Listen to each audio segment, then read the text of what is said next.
Hi, everybody. I'm Scott, and thanks for joining me again today for another episode of the companion podcast in support of the film Skin on Skin, The Rise and Fall of the World's Largest Furrier, Part 2. I got an interesting one for you today. We've spent hours and hours and hours going over the people, places, things, and events that transpired at the Evans Fur Company between its inception in 1929 and its ultimate demise 70 years later in 1999. However, one of the things we haven't talked about yet is what all these wonderful people, and we've had upwards of 40 people involved in the film so far and these subsequent podcasts, what did all these people do after they left Evans, after the fall of the world's largest furrier? And today we're going to explore that. There are some very interesting stories of people who left the fur business, people who stayed in the fur business, people who tried to get out and then were subsequently pulled back in. And the most common thread I think you'll see in all these stories we're going to share with you today is what we all learned during our time at the Evans Fur Company that we took with us as we went forward in life. So I'm going to share all of that with you today, including myself. What did I do after I left the Evans Fur Company in 1995, some 20 some odd years after I began as a stock boy as a young teenager? Well, I had three loves in my life: weed, music, and movies.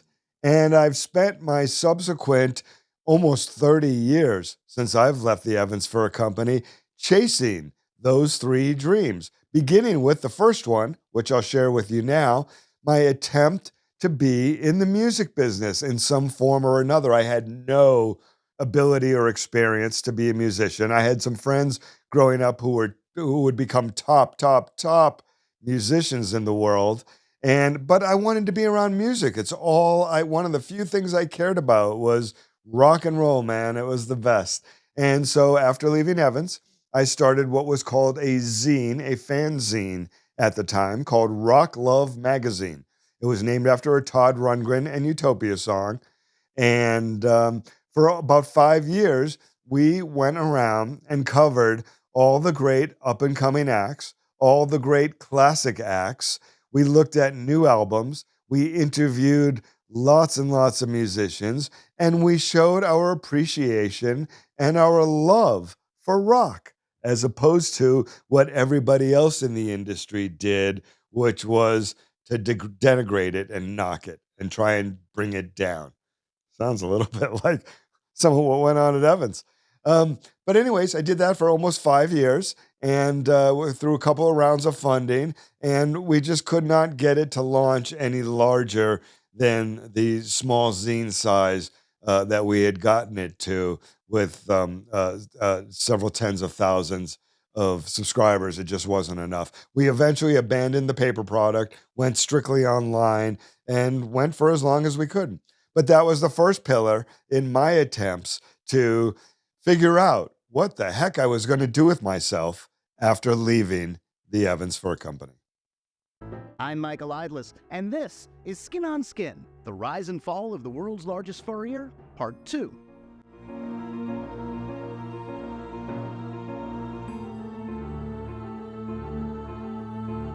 So let's review.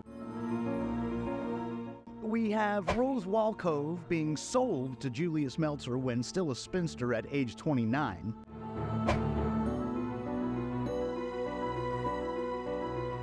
They're coming to America first class on the backs of her wealthy Trans-Siberian Railroad engineer brothers.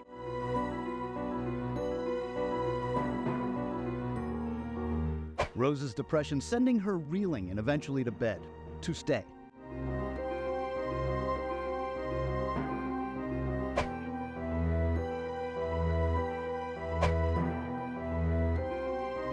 Julius can't support the family, so oldest sons A.L. and Herman leave school to go to work.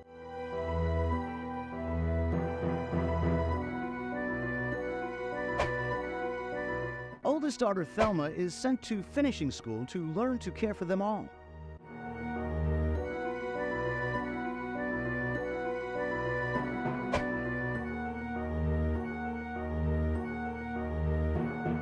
Brother Herman assists Brother A.L. and his wife Minerva in the startup of Evans Furs, only for Herman to go into a slow, lifelong depression, clearly a result of the lack of parenting from Rose and Julius.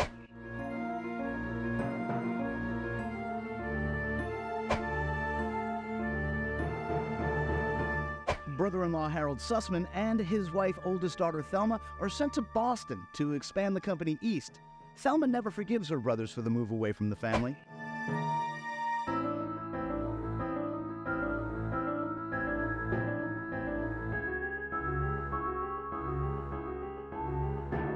And let's not forget A.L.'s son David. Oh, David, the crown prince who would wear the crown alone in his own personal cocoon that he himself created.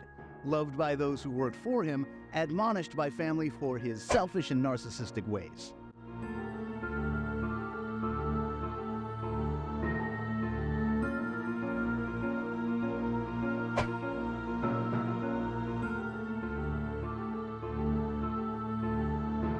Along the way, a fur company empire is built, and the Meltzers thrive while at the same time suffering the consequences of their parents' abandonment, as tragedy checks in for an extended stay.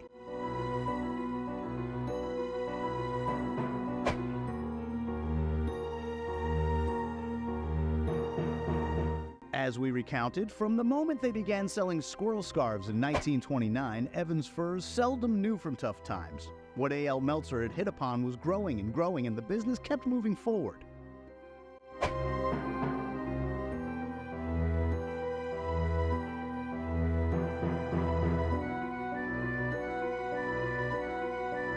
Which leads us to part 2, and the term, when you get to the top of the highest peak, there's only one direction you can go.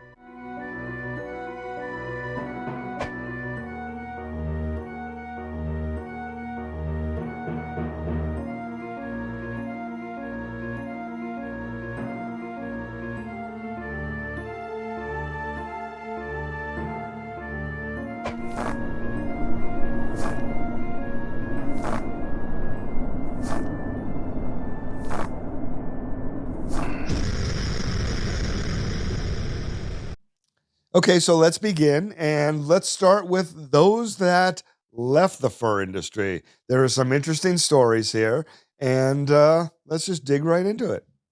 You know, I was not involved in the very end because I stepped down as CEO in a probably 6 or 7 months before the company really filed for 11 and then 13.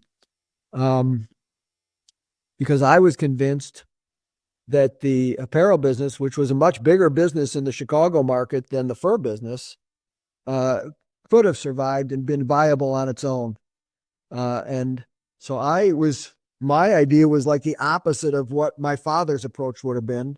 And that was to take over the apparel business, lease out the Chicago fur business, and then continue, running the business as it was, but probably relocate the company headquarters to the River Oaks store and just take over the basement, because we could have run everything out of that basement as a 25,000 square foot basement. And what happened was I had financing from Bank of America. I think I had an $8 million line of credit set up, and I had Lenny Tax, who was a gigantic fur dealer around the world, who wanted to do the lease department, and he was signed up, and everything was all set. And my father's, one of his closest friends was a guy named Ernie Wish, who was a senior accountant at Coopers and Lybrand. And now I forgot the name. Now it's like PWCL or something. And I think that he really was a malignant force for the company, and certainly wished my father ill will, even though he outwardly stated the opposite. So the company would have had a big influx of cash, because I would, they were going to be all their leases would have been taken over in Chicago. They could have continued on as a lease department business. And I was ready to sign the deal. And nobody, not one person in the Chicago stores quit because I was going around telling them that I was doing this deal and it was gonna happen. And I really thought it would happen. And then at the last minute, the lender totally pulled the plug and said, "We're not going to deal with you. We're done." Yeah. Well, I spent about 12 years in that fur business, and I left because I had a client that was buying fur coats for his wife and owned the world's largest athletic shoe store in the world called Just for Feet at the time, which is a whole nother story. And he basically recruited me in to run his business, vice president operations and sales. And we had a really nice 3-year run, but again, lots of stories on why that didn't work out. And I always had an interest in technology. So from there, I was recruited into a technology company called DPEC, Data Processing Education Corporation, where we basically were taking that company public, and we changed the name to Mind Leaders. And then, of course, we had that 1999 crash in the market. So we had American Express behind us, and everybody pulled out, and we didn't go public. So I spent another couple of years there, and then I decided that it was time for me to stay in technology. And I wound up in a company called Sterling Commerce, which was in the supply chain EDI business.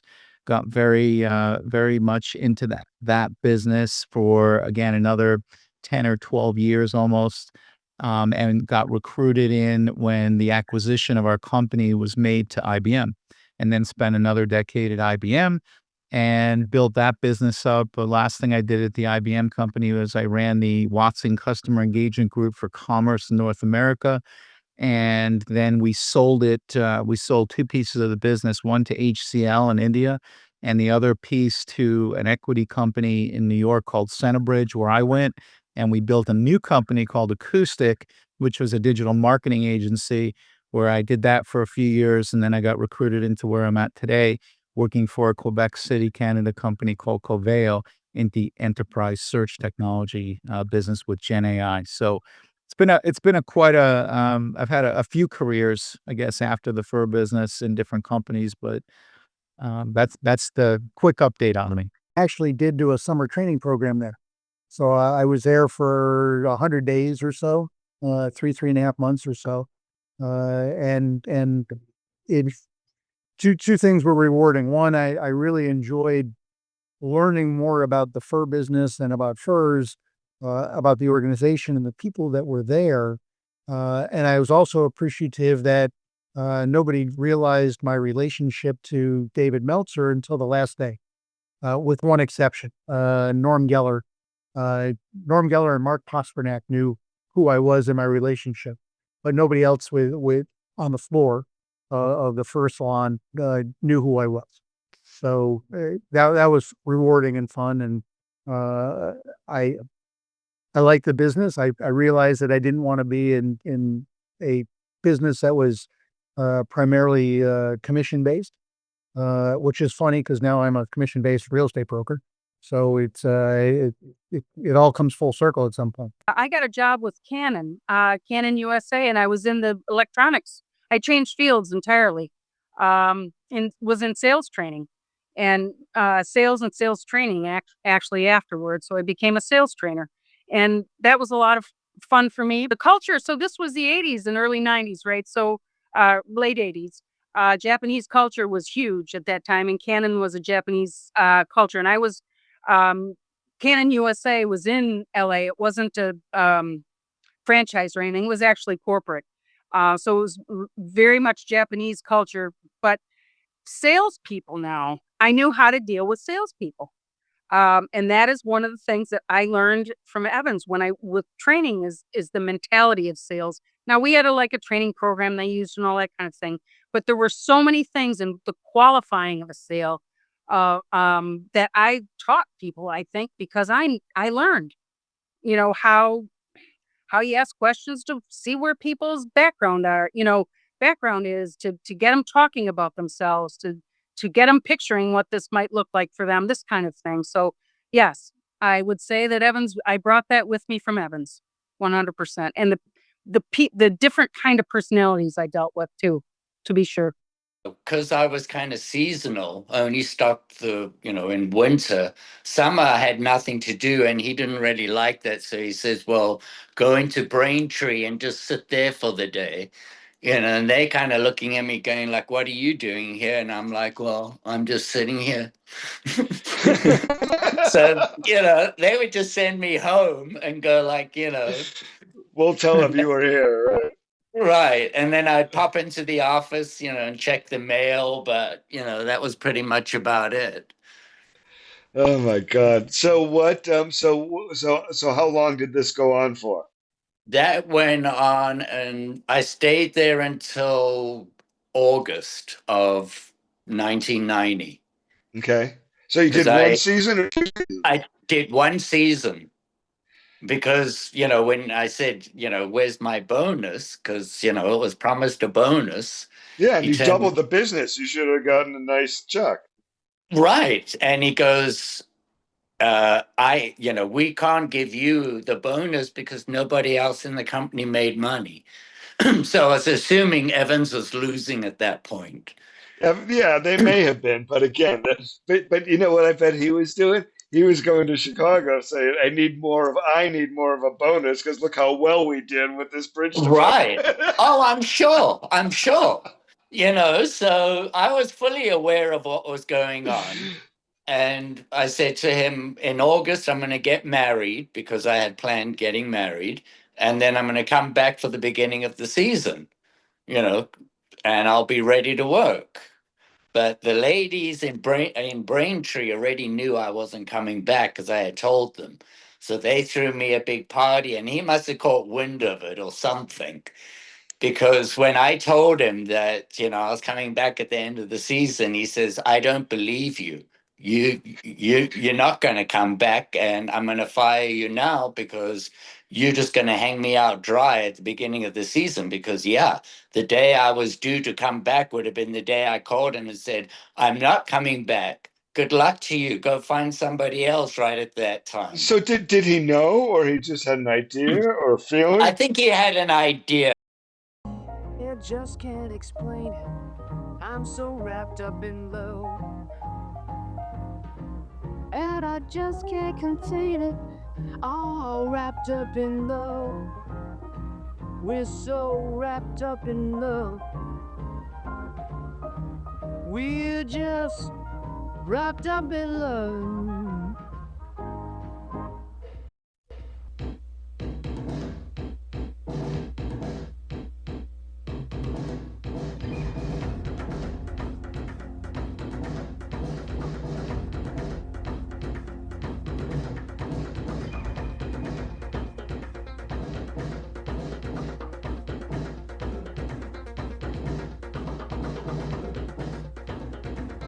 Buy now. Right now, during Evans Investment Days, save 25 to 60% on fine furs and women's apparel. Exercise your savings options on Evans wool coats, suits, dresses, and sportswear, shoes and accessories. Save 25 to 60% on the smartest investments of all, Evans collection of fine furs. Evans store-wide investment days this Thursday, Friday, and Saturday only. Smart buyers will be there because blue chip stock at this price won't be around for long. So I know you're doing more acting than modeling today, but from what you know and what you hear from friends and whatnot, the game's really changed, right? It's not as like it's either you're at the top and lucrative or you're starving, probably, like many industries. Mm-hmm. Yeah, that's right. But also, if a woman, especially now, takes care of themselves through the decade, and I was actually written up in the Malibu Times for how many decades has this model been working, right? There is work, and there will be work until I die. That's how great the LA market is, as opposed to maybe the Chicago market, because the Chicago market is pretty much flattened out. And I would say Chicago's become a food and sports town more than fashion.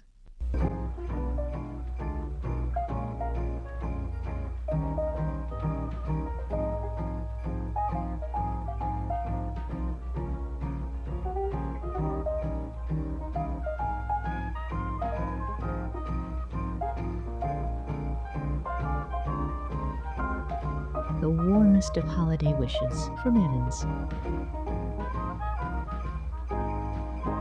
Then I joined Dion Furs in Chicago. Do you remember that name?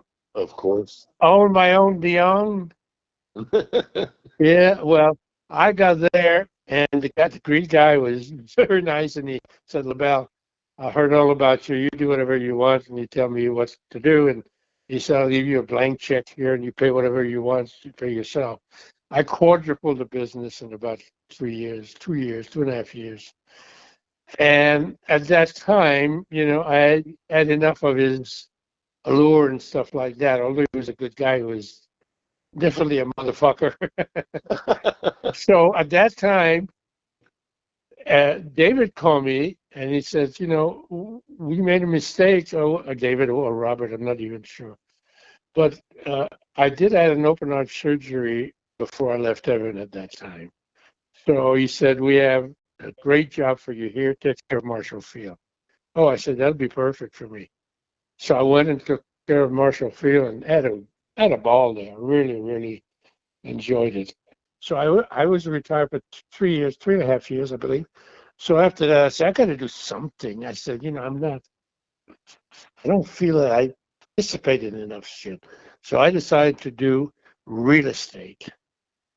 So as a golfer, I did visit probably at least 20 golf community and got the information. I put a big booklet on that, how many people, how many stores they have, and so on and so forth. And I really decided to join a company because, the first 6 months at the office, I was number one for the first 6 months versus very, mature, employees. And I built a business is unbelievable. If I was to be reborn today, I would start my own, real estate business. I loved it. I stopped it 2 years ago, but that was enough is enough. You get to a point. But boy, I love that pace. I love to help people. I did mainly 80% of my business in my community, which is real big. And I'll give you an example. The community was divided in section. There was a section called Callaway Greens. About 110 homes there. And back when, let's see, back in 2020, or maybe, and 4 years before that, the 4 years between 16 and 20, I sold 70% of all the houses in that community. Working at Evans did teach me a lot about small business, but small business in a good way. As you know, we bought a flower shop. We have about 12 employees with us. And last year we celebrated 140 years in business. So it's a long-term established business in a small town, but it's allowed us, once we got comfortable, we were able to bring people in and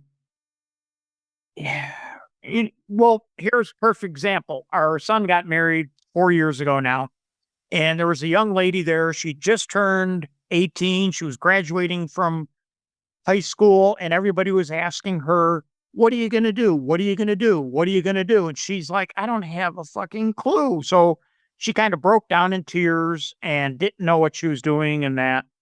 So Jane noticed it first and she called me over. So we sat down, we talked to her for a few minutes and we said, I don't know what you're going to do either in the future, but I know in the next 3 days, once we get home, you're going to come to the shop and you're going to start working with us. You can work 1 day a week, see if you like us. Work 2 days a week. She couldn't even go to the store by herself because she was so insecure. So she ended up coming to work. She joined us and she ended up working full time. She grew enough and was self-confident enough to move out of her parents' house go out on our own, get a new job, and move like 40 miles away. And there's been numerous people that have used our shop as a stepping stone to get on with life. And we've been fortunate enough to be able to assist and help them along that way. And,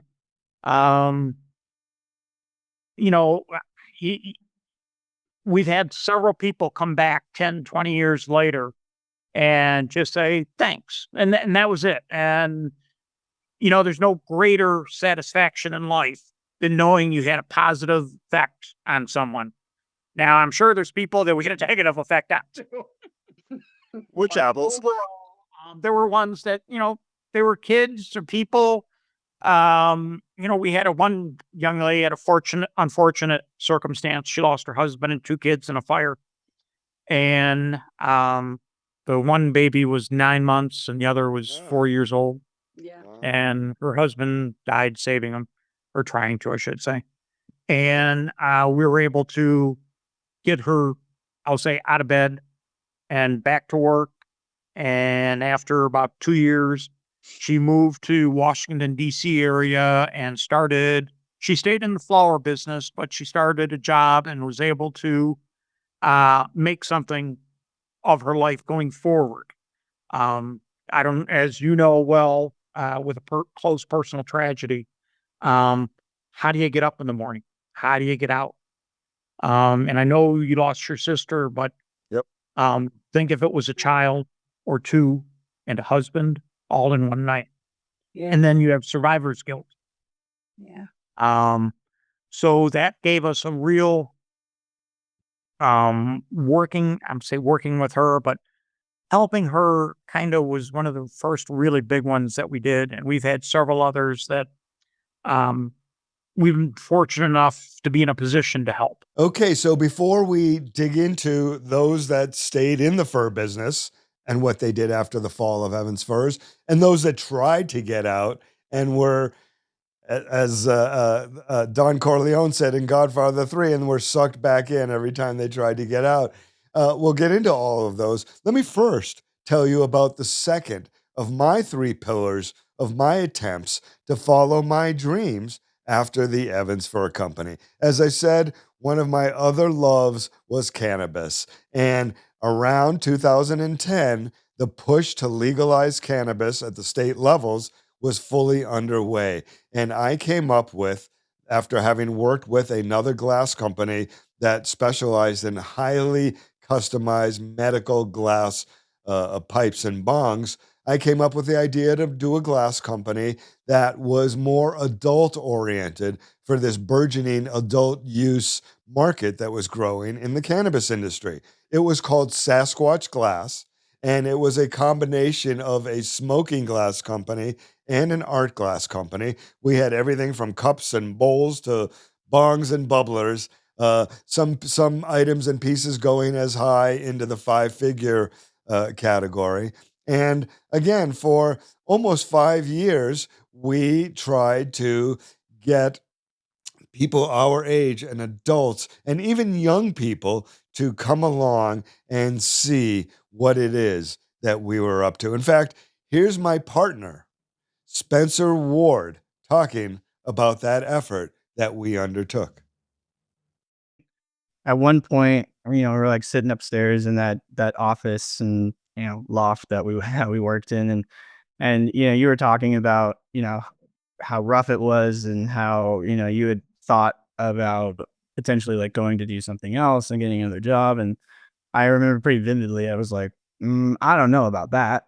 It's like, we're pretty good at this, and I certainly see the vision of a lot of the things that you've talked about and we've come up with, and why don't we play around with doing this ourselves and getting whatever fundraising we can to take a crack at this and try to do it our way, as opposed to the PHX way, which was again about being the most scientific, and that it was just a completely different brand.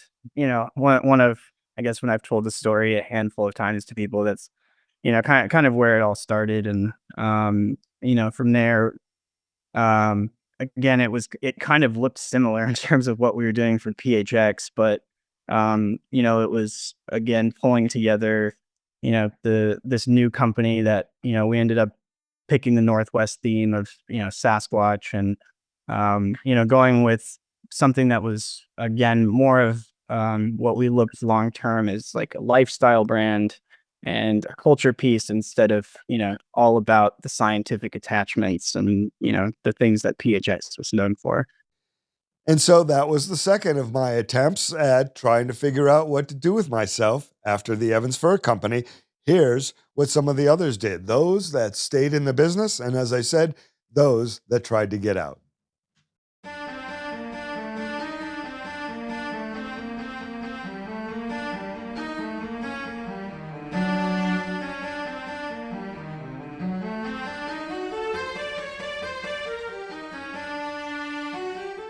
Those Meltzer kids obviously weren't taught how to cope or how to parent, or relationship skills were really lacking, and that got passed down.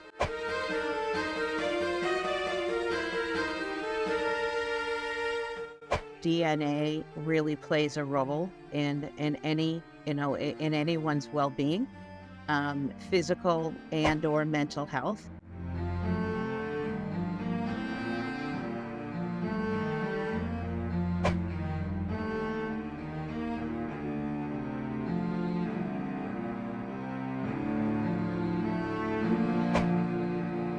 All I know is that he had a photographic memory. He was brilliant, and the family loved him. Everybody in the family loved him, and it was an absolute shock.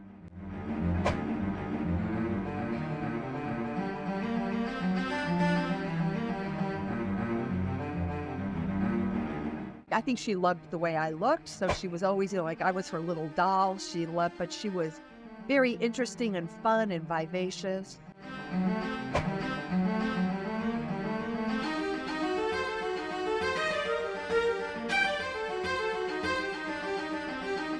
All of his grandchildren wrote reports on Nuremberg at some point in school. Someone would always have an assignment, interview some relative about something.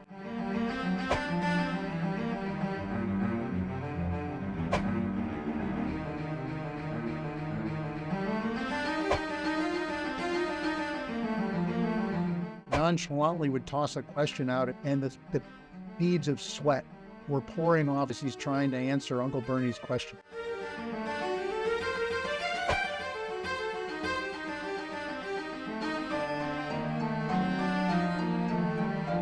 A lot of people live in fear that, oh my God, is that going to happen to me? So if they get depressed and they don't have the tools to handle their depression, what is their model?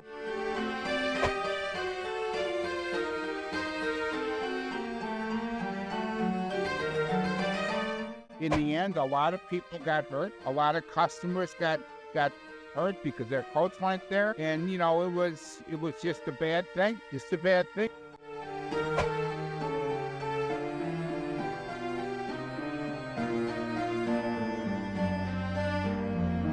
You can't save your business just by firing people.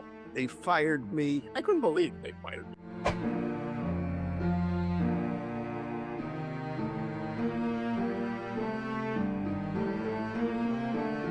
Not for nothing, we were supposed to be lifers. You know what I mean? We were following, that suit.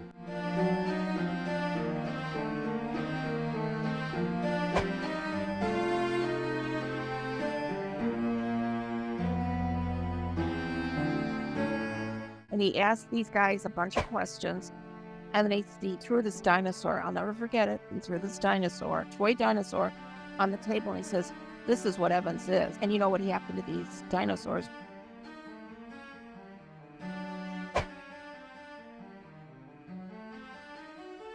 He didn't want to be associated with the failure. And I think that he just wanted to detach, because that wasn't what the legacy that he wanted for himself.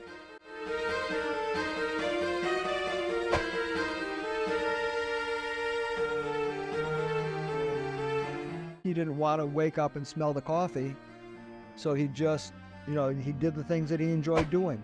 You know, especially people who were in the finance side, they were dealing with trying to put out fires every single day and trying to get enough money into the business to be able to pay the bills.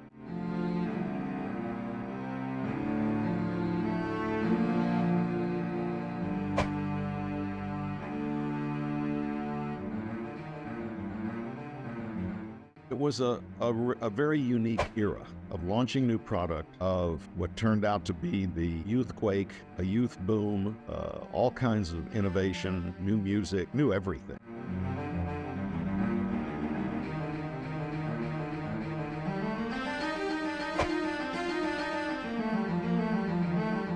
That is their legacy, and it's tragic. And these were people's lives and livelihoods. I remember when the stores closed, and, Jeff and I got some calls, and people were just sobbing.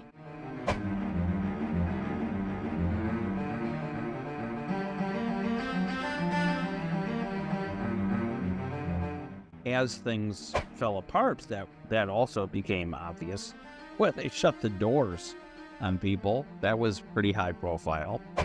Evans, until the end, was high profile and highly regarded.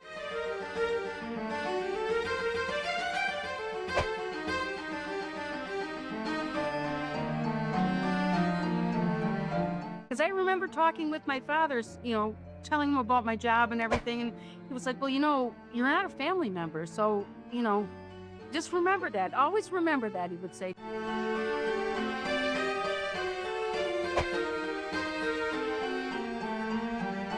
There was tremendous camaraderie. While there was all this strife and all this stuff coming from the top and from the Meltzer family, from my family, there was also this amazing, committed group of general managers and executives.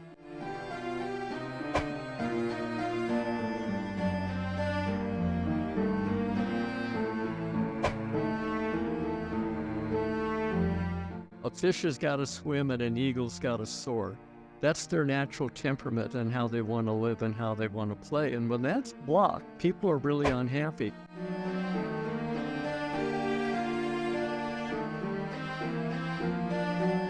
We met in college, and that conversation started in 1981. And my father mentioned to us that after marrying my mom in 1960, he worked for Evans here in Chicago. And that was really kind of one of his first forays into the retail business. And something he found at Evans, whether it was the knowledge, the experience, the culture, allowed him after a short time then to take what he learned, leave, and start his own business, which he did, just a few years later. So at that point, my father started with a leased apartment in a junior department store, expanded to that. And then at one point, we had 7 stores here in the Chicagoland area into the 2000s. So, but again, it was a great experience. I know from my father, he spoke very highly of A.L. Meltzer, again, someone I don't know. But there's something very motivating and educational that got him to start his own business, that many years ago in 1966. So it got good. I sold Evans for a while. Actually, I sold maybe Charlie Neocleus and Sharon. It must have been Charlie Neocleus, Sharon Bass, and Bobby. I had a showroom making. I went into the shearling and leather business with Richard Meyerson. You know who that was? I don't remember. He was a designer for. This is before your time. Solomon. You see the brand Solomon? Yeah. Okay, his dad was a Furrier. You know that? Solomon brand. Okay, he's about my age. That Solomon. I forget his first name. His dad was in the fur business in Paris. He was a big shot, like skin dealer and stuff. And David, because they were, big shots in the industry, David was friends with his friends, business. We go to Paris, he'd meet with the father, with Solomon, how business around the world and blah, blah, blah. So they had a relationship. Anyway, this Richard Meyerson wanted to move to America. So Solomon made a recommendation to David, could you take this guy on to be a designer? So when I was in the New York office, the Frenchman, we moved him into the New York office. We had designers, which was, over the years, I see how dumb this was. We had 3 or 4 designers every time they made a coat, they made a pattern for them. I made about 1,000 shearlings. The cutter, who in this business, on the table, we'd make it a little 2 inches wider, 2 inches narrower, 90% good, without making a toile or a muslin for anyway. That was the good business. That was the business thing. Freddie Schwartz got it right. He, Freddie Schwartz, obviously. Yeah. So, and he got it right how? Selling an okay product to the masses and not go worrying about every little, we used to, coach would come to the office and say, oh, just look at it, a little tweak showing here, or the color's not right. He had an okay product at a fair price and marketed it to the general masses instead of making, but what is this? Then, finally,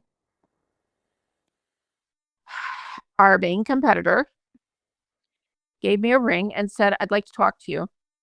I want you to come work for me. And I thought, you know what? There's nothing left here. I mean, I had worked for the company for 30 years at that point. And the thought of leaving Evans, but Evans was gone. Evans was really gone. So he said, I want you to fly to New York. And I said, well, he says, I want you to have dinner with me. And I want to talk to you. So I said, okay, I'll take a late afternoon flight, but I got to, fly back here in the morning. I can't let anyone know that I'm meeting you. So, I did that. And I got to tell you though, everyone knows everything. And God, you told me this before. What was the lawyer's name? I blank out on him. Mr. Garber. It's like, how do you know this? He says, you're not meeting with anyone, are you, about jobs? I said, no. Why would you say something like that? Are you sure you're not lying to me, are you? And I thought, what right do you have to say to me? Am I lying to you? So, especially when I went through paperwork, then months later after Evans went bankrupt, and I said, you had the nerve to say to me, am I lying to you? So, and I met him, and he, the one thing I'll say about them is they weren't shy when it came to money. When they wanted someone, they knew what they had to do. He offered me a tremendous incentive. It didn't have to, because they knew, they knew they'd be getting the company. But he said, I want you to come work for me, blah, blah, blah, blah, blah. He gave me a big sign-on bonus. And then the next morning, I accepted that night. And I thought, oh my God, I can't believe what I just did. And then the next morning, I think it was Saturday afternoon that I finally got up the nerve, and I called David on the phone. And the first thing that David Meltzer said to me, I had been so loyal to him, so loyal, is, I can't believe you're doing this to me. I said, what I'm doing to you? I said, David, I've been telling you for months that you needed to do something, because this company is going down the toilet. Going down the toilet. You need to do something here. And you haven't. And I can't sit around and watch this any longer. I cannot. So he says, you're not going to go. You're not going to go. You'll stay here. And he says, you have to then at least give me 2 weeks. So like an idiot, I said, okay, I'll give you 2 weeks. And he kept having me to go into meetings that I should have been involved in, talking about Evans' plans.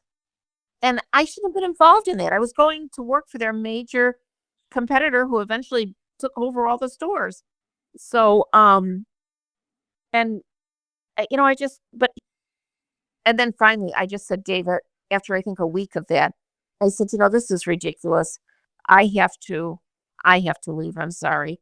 And I went across to Carson's, which is where my offices became, until Evans, then filed bankruptcy. Birger Christiansen took over all the stores.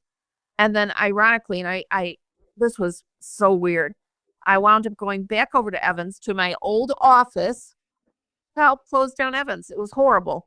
Horrible. So at that time, things started getting rocky. And they kind of wanted to dump the store in Phoenix anyway. So they offered my dad, listen, give us back your consulting agreement. We'll give you the store in exchange. What was left for the, money on the consulting agreement. So they made the deal. And I think my dad got to go through the inventory and keep what he wanted on consignment. And that's how he got the store here. And my husband Randy was working in the training program at Evans in Illinois, and I was working at the buying office for Montgomery Ward. So my parents called and said, hey, we don't want to be there every day. Do you guys want to consider moving down here and running the business? And we said, sure, we got nothing else going on. We had no children. Yeah, we're coming. And that's how we got down here and we got involved. When we moved here and we took the business over at the Biltmore, my dad hadn't worked on the floor in years. He was, up in the ivory tower, so to speak. And he got on the floor and he was like, wow, this is really eye-opening and enlightening. And this is why it was so important to visit the stores and listen to the people that were in the stores. I mean, it's great to look at a piece of paper and know what's selling, but what about what you're missing? What about what people are asking for that you don't have? The only way to know that is to talk to the people in the store. We've shared with you on a couple of the podcasts so far this season, the after the fall Evans efforts of our producer friend and partner, Larry Becker, and what he did in the Far East and what he did after the Far East in coming back to the States, trying to own his own business, eventually lining up the ownership of one of the top brands in the country, if not the world. So we're not going to get into what Larry's after Evans story is today.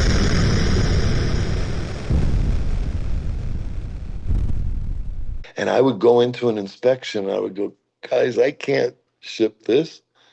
I says, this is, you got to fix this. You got to fix this. You got to fix this. And I would come back and they were shipped. And I'm going, I told you not to. Oh, we called Jimmy or we called Sharon. Again, unhappy. I felt like I was a glorified inspection agent that didn't mean shit. My word didn't mean anything. If you're not going to give me teeth, just ship it then. But I had, I guess, the experience of seeing that, oh, Stuart left. He was successful. Tommy left and he was successful. I knew that I had, in the 2 years, built relationship that I could be successful too. Unannounced, I got on a plane and I went in to Robert. It was Robert. So wait, hold on. You unannounced, you got on a plane and went to where? Chicago? Chicago. Okay, and slow this down. This gets interesting, so go slow. Sat down with Robert. Okay. Sam Garber and Pat Regan. And I said to them, I said, guys, I am really unhappy that, I'm sitting here in a position that is meaningless. I said, I'm really unhappy. I said, I want to go back to Hong Kong.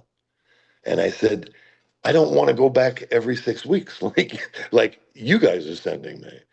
I said, I want to go back. I see my future there. And I said, I have a plan. I said, I've been with you guys for 16 years. Evidently, you liked my service. I said, I want to open up a buying office. That's my plan. I'm going to open up a buying office and let me become your buyer, which is basically what I'm doing. Not buyer, but inspector.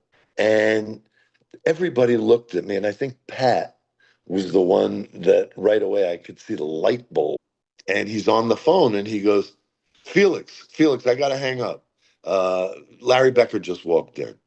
And Felix was his partner. He owned Samper Furs in California. And Felix said to him, he goes, oh, Larry Becker's there?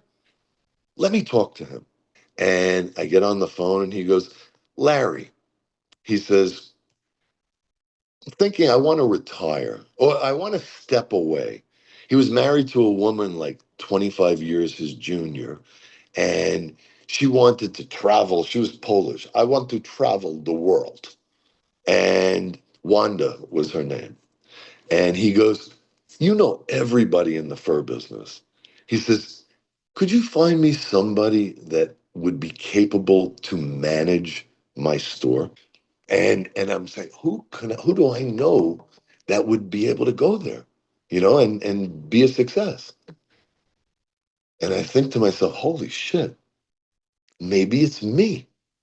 So I call him and I say to him, Felix, are you really serious about retiring? I said, would you be interested in selling your business? And he thought about it for a second and he goes, who would buy my business? And I said, me. On the phone the next day, he called me back and said he spoke to Wanda and if I would be interested for real, that I should make a trip there. I get off the plane in LA. I go over to Sampa Furs and I'm looking at it. It looked like I was in 1960. I look at that and right away I say, all right, I'm going to have to put at least 100,000 into decor. And now I look at the inventory, which was the most important thing to me. And he's showing me a price. Like he says, okay, here's I'm just asking you the cost. And it was a retail price. I'm buying the same thing from Frankie with the best skins, and it was a third of the price. And I says, Felix, something is not right. I says, you said that you got $1 million worth of. He goes, well, I have stuff out because he had guys on the road selling and this and that. I said, but you told me to come to LA, that you had the stuff here. I says, I'm going home tomorrow and you get your stuff rounded up. I'll come back. I get off the plane. I go right to Samper and I walk in there and it was the same shit. And I'm like, Felix, what's going on here? I said, let me go talk to Dembo. That was the real estate broker that held the lease. Let me go talk to Dembo and see if I can get it extended. Because I wanted to have at least a 15-year lease at that point, figuring I had to put so much money into the store. They show me the lease. He had like 12 months left on it. Where did the 7 years come from? Scott, I tell you something. I mean, I really and truly got pissed off. Let me ask you, so what, but why after the two clusterfucks, I should say, of the trips, as well as the clusterfuck of the shape of the business, are you even having the discussion to go forward at this point? The next time I see Felix, he is sitting at breakfast at the Shangri-La Hotel, waiting to go to the fur fair, and he's dining with Lenny Tagg. Lenny Tagg. And I'm like, oh, boy, this is not good. I put the fucking idea in his head to sell his business, not hire somebody to run it. And now he's dealing with Lenny Tax. And I'm listening now to all the things that people told me. Shake hands, count your fingers. His own partner saying, just be careful. Be careful, because a couple of things that I had to accomplish first. I wanted to sell my half of the business. So I get a call from somebody that says, do you know Howard Hinden? I said, yeah. He goes, he was just fired from Oscar de la Renta. I knew that he was the right guy for the job. He knew the fur industry inside and out, from the fashion perspective, from manufacturing. He could probably take the business to the next level. Now I make a trip with Howard to Hong Kong and introduce Lawrence and Eddie to Howard. I said, anything you have to say to me right now, you could say in front of Howard. And he turned around, he says, we don't want Howard. I looked at Howard, I says, I apologize. I said, you know, this is a wasted trip and I'm sorry. Let's go home. And I said, first we'll go back to the hotel and get drunk and then we'll go home. By the time we got downstairs on the elevator, They were running down the Lawrence, stairs. yeah, and he stopped me and he says, I made a mistake. I made a mistake. We'll take Lauren. We'll take Howard. I get a call from Alan Seufer. And Seufer says, I heard that you were having trouble with Felix Pressburger. He says, are you really interested in moving to California? I said, I'm in the process of buying a house now. He says, I said, I'm in California now. He says, I want you to talk to Edwards Lowell. It seemed that I knew I didn't want to be partners with an 84-year-old woman. And then I get a fax from Paul saying that he spoke with his mom and he's going to make the deal. The day my furniture arrives, I'm working like a dog and unannounced, Paul comes to my house. And I'm like, oh, fuck, what's going on now? And he looked like somebody had just shot his dog. And he sits me down and he says, my mother doesn't want to do the deal. He called me and he said, do you know this gentleman named Alan Shea? And I says, I do not. And he told me the story. And again, it was like everything in California was underground shit. He And tells had me a the story story. behind it. Yeah, I mean, he tells me a story about how, so he's the owner of Dicker and Dicker of Beverly Hills. And I said, well, what happened to the brothers? Nat Berkowitz is telling me, you know, he's a very nice guy. He took over the business. And, you know, when the Schwartzes left, he somehow got the business by default. Anyway, I said, where's his store? I'd like to meet him. And he said, well, his store is in his house. And I went, okay. And you know, I was open to anything at that point and wanted to hear what, you know, the next guy was trying to screw me with in California. And I go to his house and I met him and his wife, and they were just delightful people. And he would go to work. He would go from his bedroom to the garage in a suit. And wow. I sat there for a few days thinking, what is this man doing? Nobody ever came to his house. So I asked him, I said, you know, Alan, are you interested? I said, Nat, you know, told me. Interested in moving it out of the garage. No. And he looked at me like I had two heads. He goes, no, I love my business. And, look around. you know, Why would I sell this?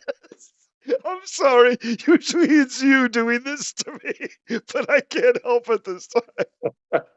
This garage ain't big enough for the both of us. I mean, there was no place to park anymore. So does anything go through your mind, though, that, you know, when you're looking at the garage, questioning whether the brand still has the oomph and the panache of what we're talking about here, or did you know that? And I sat down with him, and he was so indecisive. He was so nervous. He said, I wanna ask Mac Dicker. Sadly, he never came out of the hospital. He was in the hospital for about 2 months and passed away in the hospital. Now I have a license agreement. I have all of the stuff. Okay, so you have a signed agreement with him, so you're not shit out of luck here or anything. I built a beautiful store. And I think and what a great location too, right in on Robertson where it's new and chic, but right near Wilshire in the old where it's the old corridor of old luxury and everything. Yeah, I'm doing a grand opening thing and it's hustle and bustle in the store. Everything was great. We're drinking champagne. My fax machine goes off. And I start looking at it as it's coming through. It's from a lawyer. And I'm like, are you kidding me again? You know, it's like every time I turned around, Now I knew I spent the money, I had the right lawyer, I did my due diligence. $220,000 later. 220, Wow. yeah. Wow. $1,000 later, I get this thing from the Patent and Trademark Council that says, congratulations, you have been found to be the owner of Dicker and Dicker of Beverly Hills. So you've been there a dozen or 15 years now, and tell me about the gathering of the steam in California towards the ban law. When they got it started, everybody laughed at them. I was cracking up thinking, you think that you're going to be able to stop the fur industry in California? When it was voted upon, yes, it was open. In fact, the Furriers, California Furriers had representation there, and PETA had representation. We had like 30 people. They had 3,000 people. I actually, the second that it was reported that Newsom passed AB 41 and the sale of new furs will become illegal in the state of California, I think they gave us 2 years or 3 years in order to sell our wares. Oh, I didn't And know it was that long. Okay. yeah, I think it was 2 years. Actually, I don't even remember. But my mind was made up the second that he announced it that I'm going out of business. You know what? Right now to this day, I work for Crystal Furs, and I have customers that come in there in that store, and they say, "I know you," and I would say, "You do," because everybody know me, but I don't know no damn body. I be I don't know faces. I done been in the business for 45 years, and I be looking at these people, and I was like, "Well, where do I really know these people from?" And they have a coat that came from Evans. She said, "You sold me my very first coat at Evans." And these people are still bringing in fur coats from Evans at Crystal Furs. He called me at Carson. He said, "Mr. O'Malley wants you to come back to work for Carson." I said, "I don't want to work for BC International." He said, "Just come in here, Jose." And he said, "Just come back." So I went in there and I talked to Jose, and that's why I landed up at Carson's working for BC International. I was at Marshall Field with Evans after they couldn't find a place for me. And if they couldn't get rid of Mary, whatever her name was, at Marshall Field, she wouldn't leave. So it was like a real problem. And I can't remember to say, well, why they couldn't just tell her, get out. But they moved her somewhere, I don't know, whatever it was. And so we're going along there nicely. She had $1 million business going, or approximately $1 million. Let's say someone had the idea of moving the department on the weekends to the mezzanine, and all of a sudden we were doing $3 million, and then Birger took over. I made much more money. I liked it a lot. And then they hired someone, a woman, who I thought was very nice, but wanted to get rid of me for some reason. I don't know why. She tried sexual harassment, but then she found out I was gay, so it didn't work there. And then, what did she? Oh, but then they finally fired me. She finally found a reason, and I did nothing. I was going to retire. And then Wally Dongo. Okay, so we did very well at Marshall Field when Birger was there. And it was just very nice. They paid a lot of money. They gave a lot of bonuses. And they gave raises, not like Evans. Which is unfortunate at Evans. You could never get a raise. I was always on the cusp of either getting fired or getting promoted. But most of the time it was getting fired. And it never happened, of course, but there's always something that went wrong something that I said or something that I was accused of saying or something like that. It was like, yeah. Yeah, but thank goodness I could sell always. We'll say that they must have treated the staff well. Family was a different story, but and family was expected to go 1,000% above and beyond. And I understand that. That's the way they were raised. That's how they started. And we were just an extension of them. And I get that. But I'm really amazed by how many people, and I will say though, where else were you going to go? The other businesses were really small by comparison. The other fur businesses, A and B, I did ultimately go once I got remarried, I got divorced, years later, I went and worked for another small-time Furrier. And this guy was a real piece of garbage, like real garbage, disgusting. I hate it. I wound up hating him. And I'd never worked for someone whom I hated before. It was just awful. And that was a small operation up in Glencoe of all places. So there weren't many other places to go.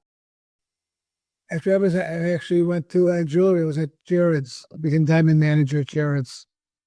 Then later on, I went to his old place, Furs. Was in Elang Furs. How long were you there?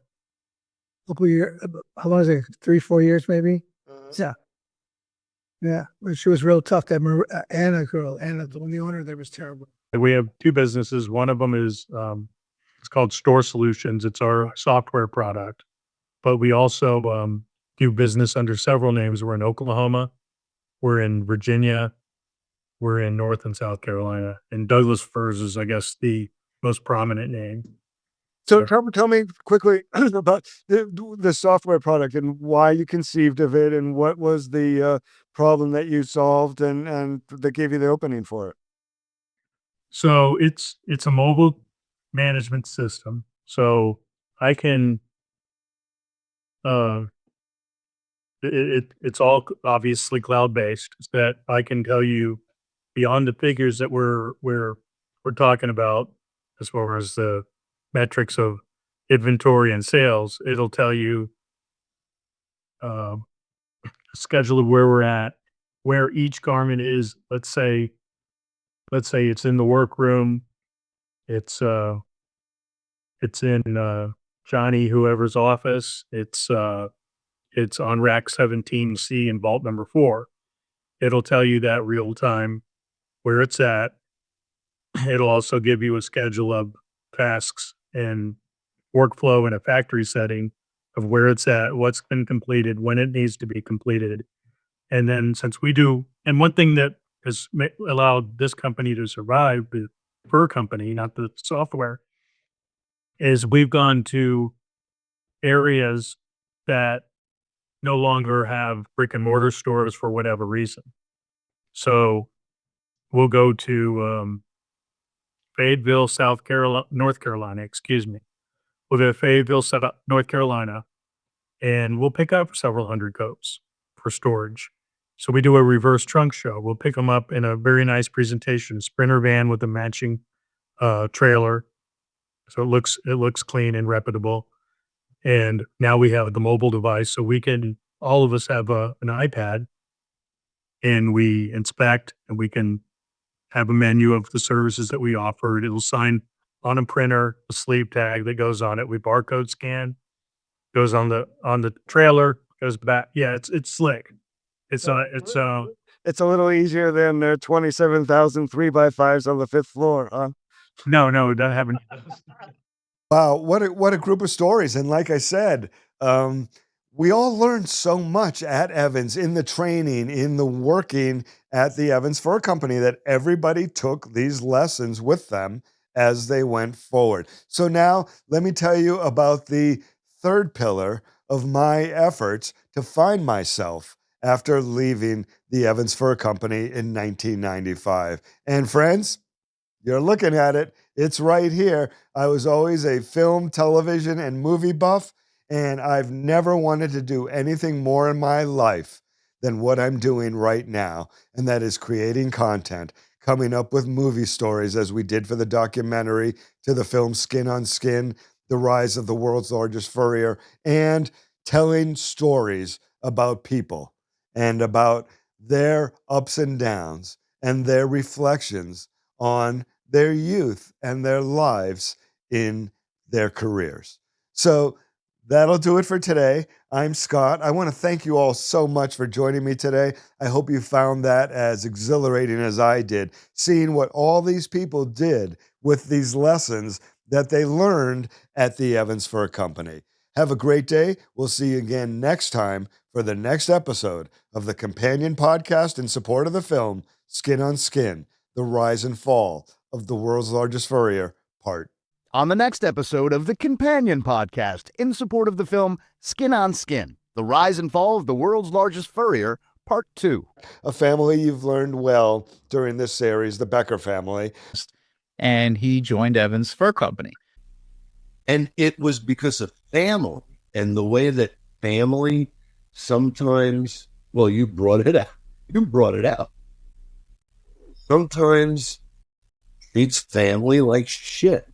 I had my own life. I was, restarting, I was divorced and, then I had 2 small kids. I was on a different path. Like my mind was Jeff and his family, not Jeff and his real, the other family that I don't want to say it abandoned, but I wasn't very close. We have a small family. I wasn't very close. On the next episode of the companion podcast in support of the film Skin on Skin, The Rise and Fall of the World's Largest Furrier, Part 2.